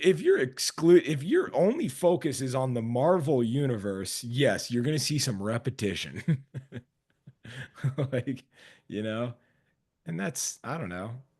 Well, even just new streaming service or a new Yeah. social media, like that's going to attract like younger crowds that are thinking outside the box because it's kind of like a safe place to try different Hmm. stuff. Yeah. So I think, it may feel that way if you're looking in the same spot. Yeah. Yeah. I mean, I don't know. Somebody says Hollywood has lost a lot of originality. I think that that's probably largely true. I would agree with that, but I think there's still a lot of originality in low budget films. I think if you want to talk about artists that are really, really promoting the idea of low budget films that have no proof of concept, but are trying to tell new stories, the Duplass brothers are like the vanguard of that. They're awesome. They're so cool. The way in which that they're focused on figuring out how to fund movies that are low budget and bring that back into the world and like tell new stories is amazing. Um, if you're an artist, I would say like listen to anything, any talk that Mark Duplass does. It's awesome. It's really it should be inspiring to you, especially like in a world that I feel like is becoming more and more like of a negative outlook on storytelling as far as like the paths that you can take. He and his brother are like doing this amazing job of creating new opportunities that I think are not traditionally available. And also, they're artists, they're directors that have been they were approached many times to do like superhero and big budget movies, and they have chosen not to largely, which I really love. And I don't know. If you say nothing's new, I would say check out horror films in Hollywood because those are always breaking ground. And They able to remain lower budget. remain lower budget and make a ton of money too. And like Hmm. And I don't know. I think we're gonna see comedy have a comeback um eventually. I mean, comedy stand up is at a huge. I mean, it's bigger than it's ever been, but I meant like movies. But yeah. I do think all of this though does trickle down to like picture making. I really do. Like the value of an image and like the story you tell with it. Mm-hmm. You mean, uh, well, there's a reason Steven Spielberg, sits on the board of the Norman Rockwell Museum. There's a Yeah. George Lucas is opening an illustration museum. There's been Um, entire movies inspired by a painting. Absolutely. Yeah. Yeah. Not I mean, this painting per se. maybe, maybe not. As Cassandra, I let me bomb spotlight you for live. that. Let me spotlight you for that.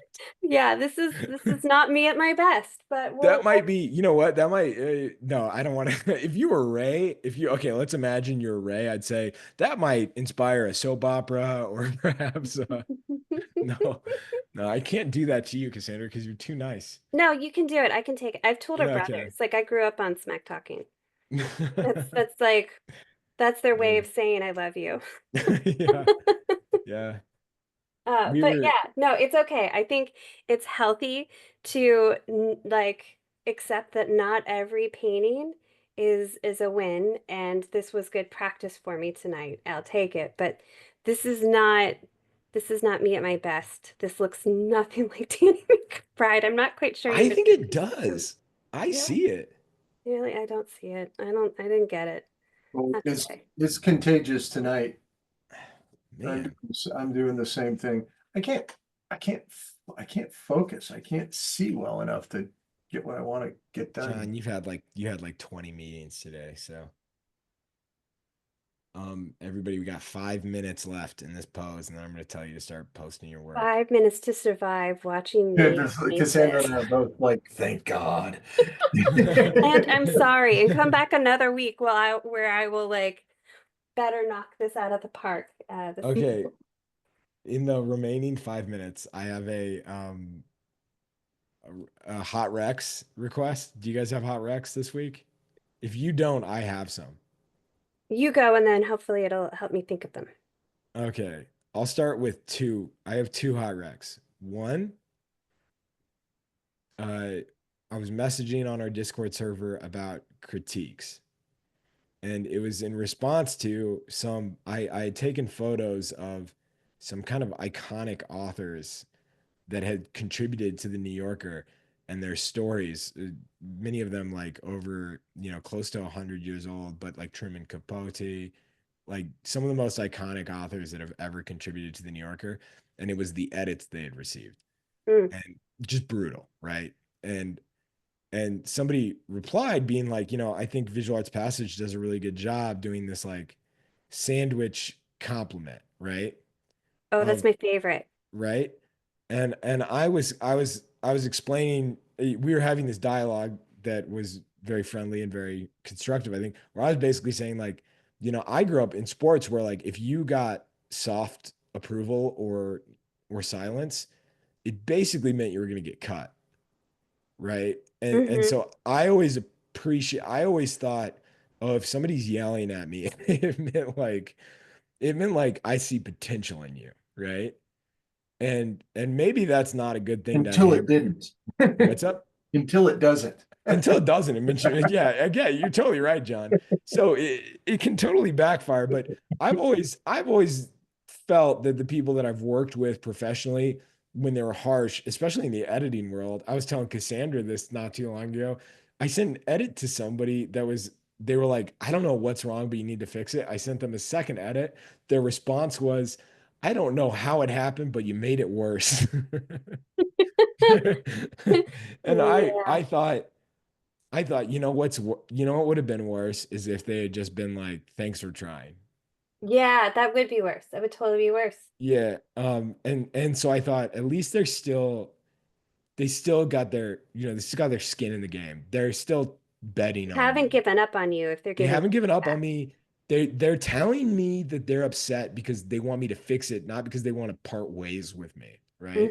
Hmm. Hmm. And so and it stings. It stings like hell. But anyway, if you're afraid of getting criticism as a artist, one recommendation I have for you is go to an open mic for comedy in your town. It'll be brutal. Do not expect to laugh. Do not expect any level of entertainment. Probably anticipate being offended or upset or whatever, but see how the art of and sometimes you'll hear comedians say this.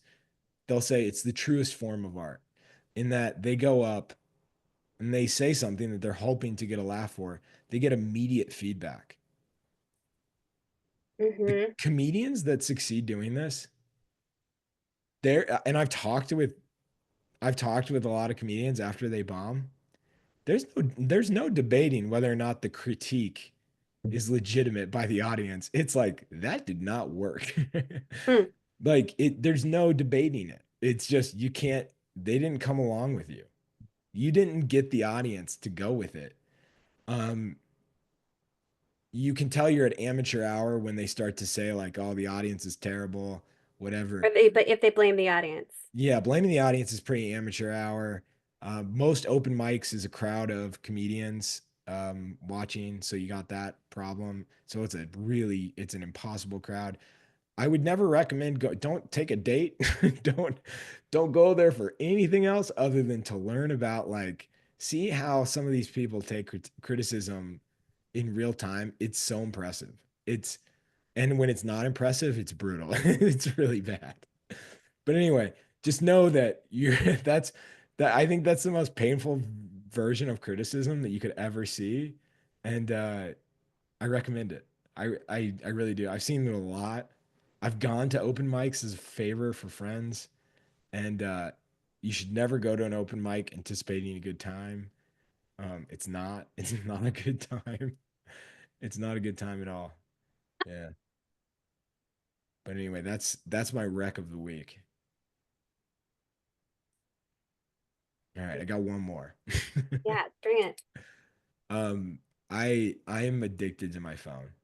Is everybody else? Yeah. Okay. I in my addiction to my phone, I was hit with an ad for a device called a brick. And it's a physical device. It's a little magnet. It's a little square tab. Mhm. And I put it on my fridge. And and essentially it does the blocking of apps. You know how you could do the blocking where it's like time control for an app, but your phone will be like, you've spent, like you've spent 15 minutes on Instagram. Do you want to spend more? Like this is your allotted 15 minutes of the day. When that happens, I'm always like, get out of here. I need more. I need more time.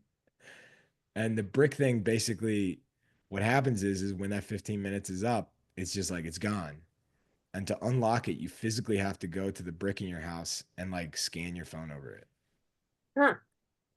And it makes me like aware of it, it makes it more conscious, the decision to continue doing the thing. That And does sound cool. it's cut my screen time down dramatically. How much does it cost? It is $40 and that's it. Done. So it's probably overpriced. Oh, we don't Um, have to go into that conversation. I was just more curious, like, yeah. It's Seems not like like a monthly or deal anything. if it makes you think that way, it's worth every penny or more. Yeah, it there's no fee, there's no like monthly fee or anything like that. Um, but yeah, I don't know. It's pretty dramatically changed how I use my phone. So my that's phone is like cool. my biggest enemy. Like Yeah, I hate my phone. You know, it's like a dark passenger that I have. Yeah. So, all right, everybody, start posting your artwork, please. It's hashtag Drawing Hive 241, hashtag Drawing Hive, and at Visual Arts Passage. We are going to head to Instagram in 3 minutes. So start posting it now. During all that talking that I did you guys come up with any Rex? Or did you just honestly, listen? I just listened. My brain is Nice. fried. That's okay.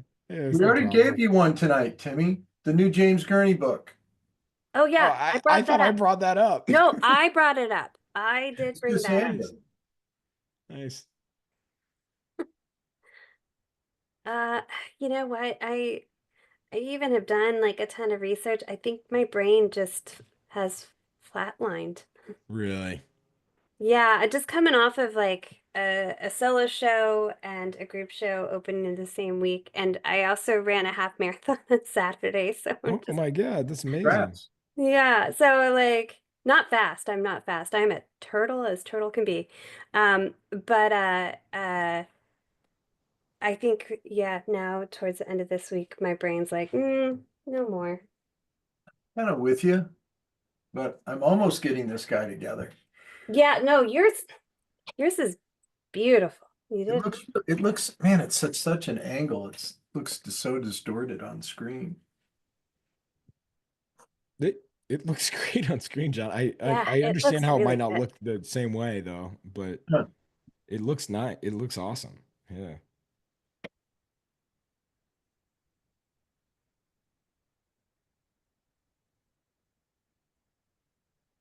Yeah, this painting just is recognizing where my brain is. Well, Cassandra, I can't tell you how many times I've been sitting here drawing and thinking, oh my God, Cassandra's kicking my butt. And not that I don't feel like you're doing a great job there tonight. No, but nobody. I love you saying that.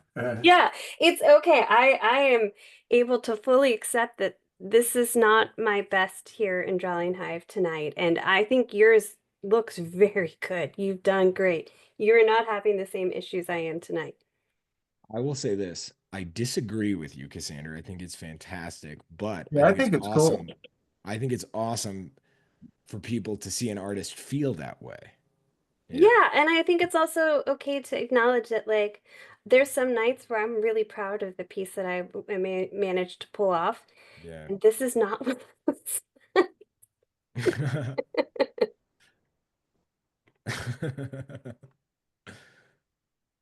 Yeah.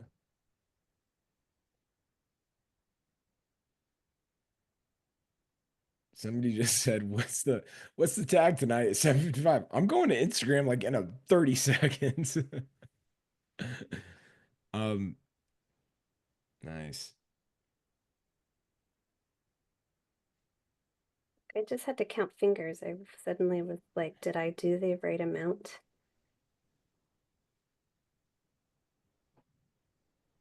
The work tonight's awesome. First of all, Walton Goggins is, I think, tied with Danny Walton McBride? Goggins. What's up? Tied with Danny McBride? No, I was gonna say with number of times on Drawing Hive. Willem Oh, Dafoe, who's been on a ton. Okay, Willem Dafoe, Walton Goggins, and then the funniest one that is number three is Alien. oh yeah. I've always enjoyed. I don't get tired of I think drawing a Alien's good been one. on like four times. Mm-hmm. Yeah, Xenomorph? yeah, Xenomorph. Yeah. Cassandra, I'm kind of with you. I'm going to be real happy to take my glasses off. Yeah. Yeah. I Not, did good. I pushed. I got through my solo show. It's up. I got through a group show. I ran a Oh, race. that's awesome. And this week has just been me kind of coming down off of all of that. A little decompression week. That's amazing. Yeah, I've just been like restoring a lot of like frames and wood items that are going to be future art pieces. okay, he switched screens, Cassandra. We can Oh, You right. get to you get to relax. That's amazing. All right, you guys ready to see some art? I Oh usually my never pay gosh, attention to everyone. Peter, Let's amazing. do it. That's I'm killer. I gotta go. I gotta change. Randy. Randy. Oh my God, Randy. Holy smokes, you rocked that I'm out giving tonight. out hearts tonight. Thank you for the music. It's good. AJ, that's fantastic. Yeah, everybody's rocked it out.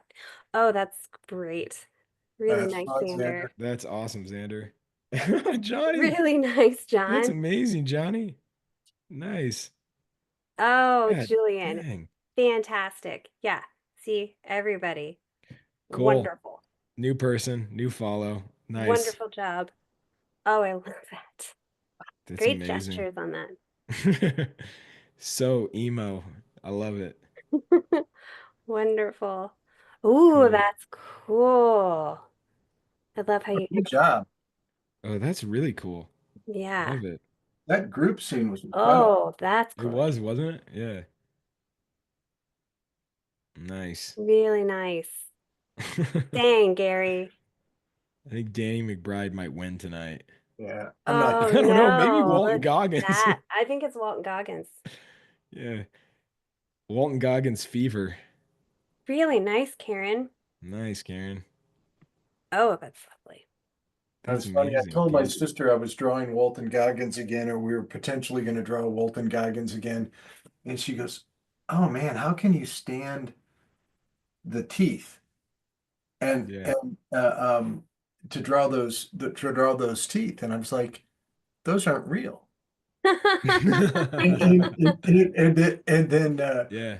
and she goes, "No, go look. Look at when look at what he used to look like, and look what he looks like now." I was like, "Oh my gosh, Yeah. He got some veneers. he's like the what's his name?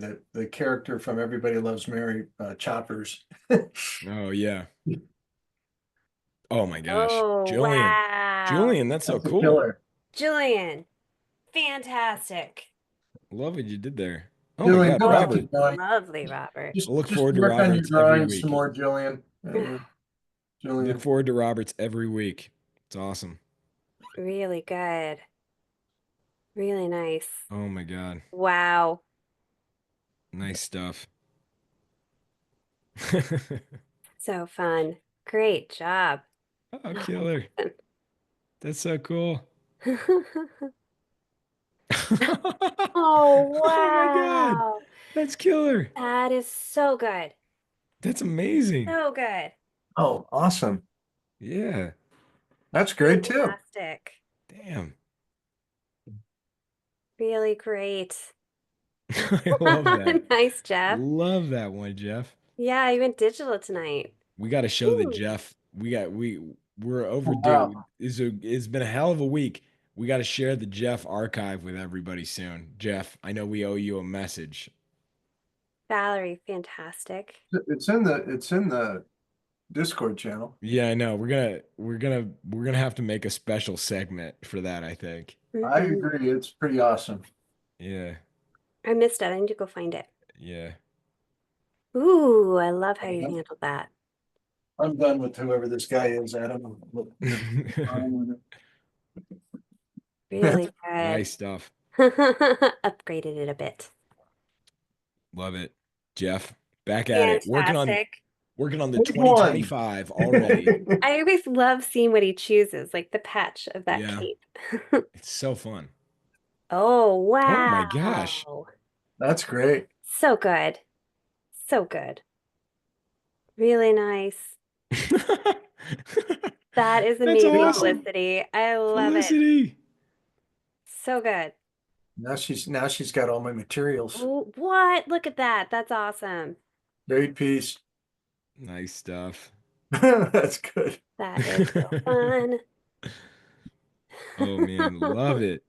Love so Love much. it. That's awesome. That's very fun. Oh, that's great. My favorite character from the show. That's great. I keep meaning to try this show. I haven't tried it yet. It's not for everyone, but I love it. I've Yeah. heard great things. Yeah. Oh, great drawings. Awesome stuff. Ooh, Terry. That's so Yeah, fun. Terry. Oh, that's great. Good textures. Really nice. Wow. Nice. Good That's light you got on that that. is really good. Great attitude. Oh Oh, my that's gosh, I fun. love it. So fun. That's awesome. Nice. Oh, that's cool. Great Great job. stuff. Nice. Good Love drawing, Rebecca. always yeah, that's a really awesome drawing. Really good. Good light. Aaron, that's killer. Nice. That's cool. Oh, so fun. Terry. Terry. That's fantastic. Those hands, I love it. Mm-hmm. They They're are sassy. wonderful. They are. Those are good hands. Yeah, that's great stuff. Awesome. Really Nice. nice. I love how you handled his mutton chops. That wispy hair is so Yes. great. Good expression and tilt there. That wispy hair is good. It's a good one to end on. Everybody, Mhm. what a fun Mhm. night. Um, April is going to be fun. We've got some guest artists lined up. Obviously, Kai is coming back. I know Francis Vallejo is going to be back. If you don't know who Francis Vallejo is, Google it. You're going to be blown away, and you're not going to miss that episode. We'll Is he be gonna making draw with us? announcements. Yeah, he's going to be drawing with us in April. Wonderful. That's Everybody wear exciting. your mouthpiece that night. That guy can draw. I What did know. I need to up my game Put your better than helmet this. on. Yeah, what do you bet Buckle that up. Ray doesn't Ray's under the weather the night Francis is drawing with us? No, everybody, and then just a reminder, we're enrolling right now, so sign up. Go check it out. Visualartspassage.com. Thanks, Cassandra. Thanks Thanks, for Yeah, John always and good. see you, Timmy. see you See you Sunday night. guys. See Sounds you next See great. everybody. Thursday. Bye. Bye.